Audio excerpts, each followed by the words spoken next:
Hello, everybody. My name is Jesse Ellis, and this is my project on applying Smith's theory to gender inequality within the workplace for SOS 4385 theoretical perspectives for the spring 2024 semester.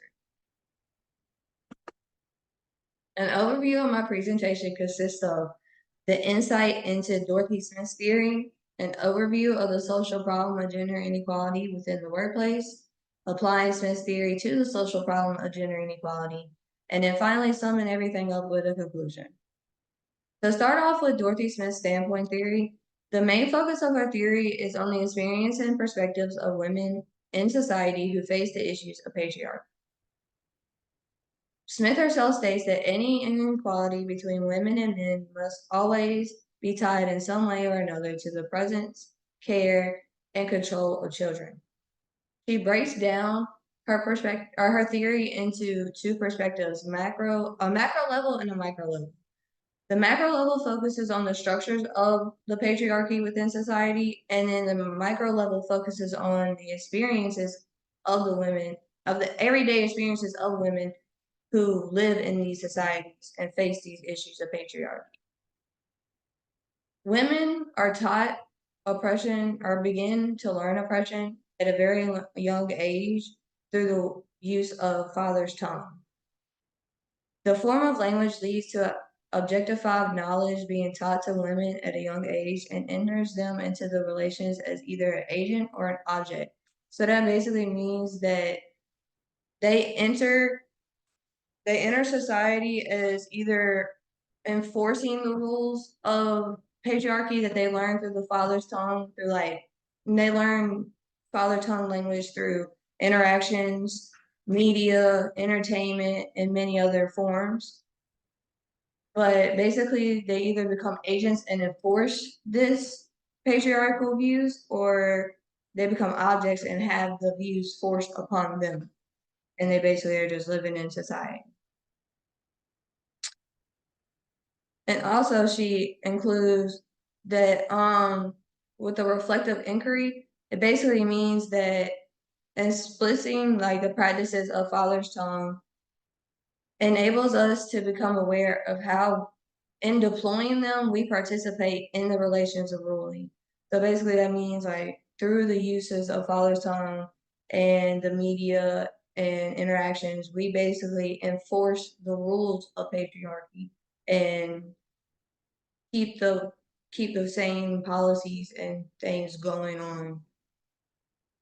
Moving on into the overview of gender inequality within the workplace. Gender inequality comes from issues of sexism and patriarchal views that are still prevalent and effective within career fields.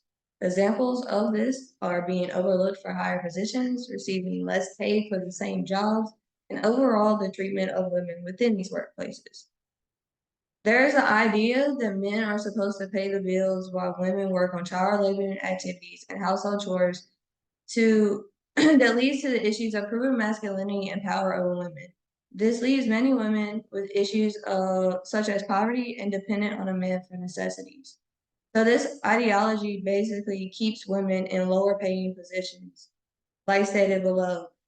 Leaving women in poverty also come from issues when she is working in available positions for long hours with low wages and no social protection. This the ideology of patriarchy of men supposed to be the provider leads to women having these struggles of only having lower paid jobs for long hours available to them because all the higher positions and better paying jobs are given to men to supply that same patriarchal need and viewpoint. And also, there is another point of that men are supposed to be better decision makers than women, stemming from the ideology that women are subordinates and men are dominant. This leads to the issue that I quoted below that women only hold 5.2 of CEO positions or 5.2% of CEO positions and 21.2% of board seats in S&P 500 companies. Along with this, they only make up to 70 to 90% of what a man would within the same positions. So this quote proves that women only hold a certain level of representation in higher positions. And even when they do hold these higher positions, they're receiving less pay than their male counterparts, which proves the ideology of men are supposed to be providers and make more and supply for the home while women are supposed to be subordinate. Now, applying Smith's theory to gender inequality within workplaces, I would like to place emphasis on the micro level interest in the relations of ruling, which is the everyday experiences of the women within these patriarchal societies and interactions. Workplaces and companies continue the use of sexism and patriarchal views for decision making that allows for the marginalization of women.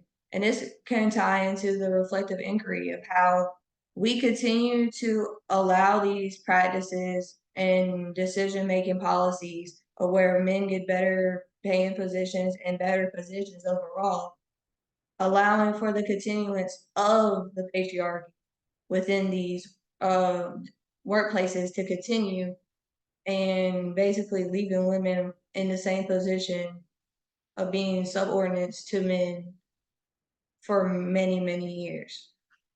There's also, Deborah Marshall, the video that I quoted, brought up the point of the bifurcated consciousness that is also a part of Dorothy Smith's theory that I think would also fit in well with the micro level interest, which basically states that women are forced to live in a patriarchal structure, and this causes them to live a duality in their lives. They go out into a social environment and they are required to fit into an already in place patriarchal structure, and when they don't, they're reprimanded.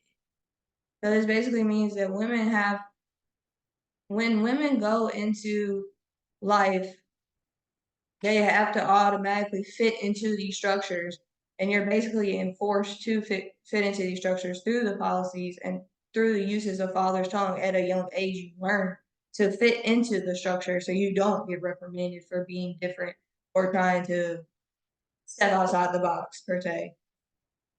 But within the duality part comes into play because within women's own consciousness, their lives are not like this, and it's not centered upon these terms.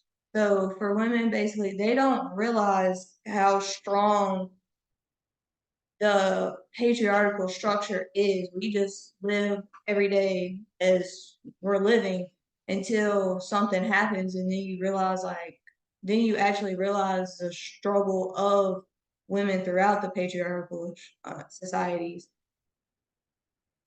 and you really see the issues firsthand. But for most women, they just go through life without ever realizing like the real issues or having to face the issues of patriarchal views.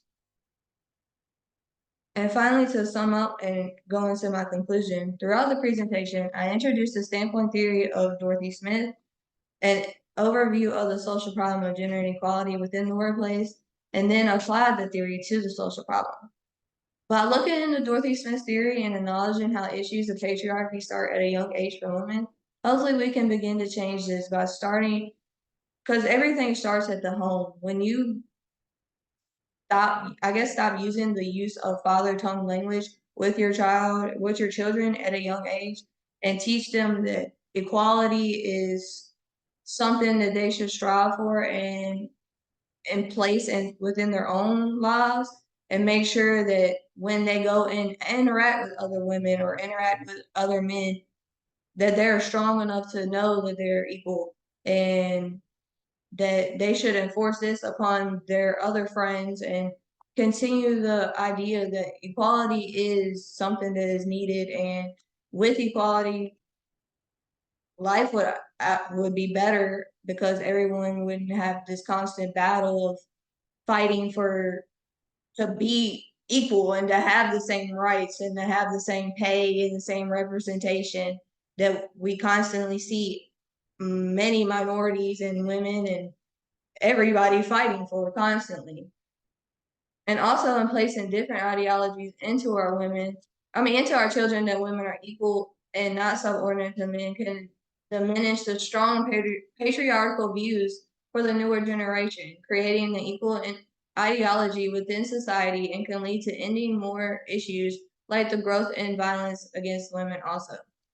I included the growth against violence of women because honestly, the patriarchal views lead to issues of can lead to other issues like the violence against women, domestic violence, and many more. So if we start at the home and treat equality as something that is a need and that's something that has to be taught, then maybe in society moving on, we can create these changes and see less of the issues that we see today, like I stated, of representation and the violence and everything that women and minorities face. And finally, these are my references to conclude my video. Thank you for listening.